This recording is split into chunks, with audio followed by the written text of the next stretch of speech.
Efendim sırada çok ilginç bir dolandırıcılık haberi var. İddia o ki bir grup sahtekar şömine imalatı yapan firmanın adına ilan hazırladı.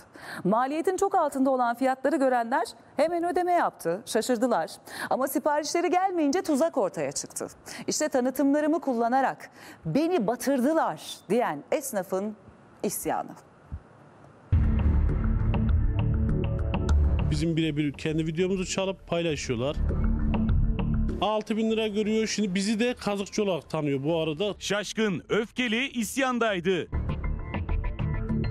İddiaya göre dolandırıcılar onların hem tanıtım videolarını hem de müşterilerini çalıp başlarına türlü dert açtı. Direkt havaleyi alıyor. Sonradan müşteri direkt engelliyor. Bir sefer kime muhatap olacağım? Bizi buluyorlar. Bize bir sefer hakarete geçiyorlar. Nostaljik görünümleriyle sadece evlerimizi değil içimizi de ısıtıyor sobalar. Memleketlerine götürenler teras katlarına, kış bahçelerine bu şekilde kendilerine ufak da olsa bir yaşam alanı yapan herkes soba şömine almaya başladılar. Ve izole bir yaşam tercih edenler de son yıllarda çok rağbet göstermeye başladı. Bu da dolandırıcıların iştahını kabarttı. Bizim birebir burada videomuzu, tanıtımını yaptığımız videomuzu veya müşterimize kurulumu yaptığımız videoyu çalıp aynı kendileri satıyor gibi paylaşıyorlar. İddiaya göre sahtekarlar çalıntı videolar ve maliyetin kat kat altında fiyatlarla milyonlarca liralık hayali satış yaptı. 25.000 liralık ürünü 6.000 TL olarak paylaşıyorlar ve insanlarımızı bu şekilde dolandırmaya başladılar. Instagram, Facebook, TikTok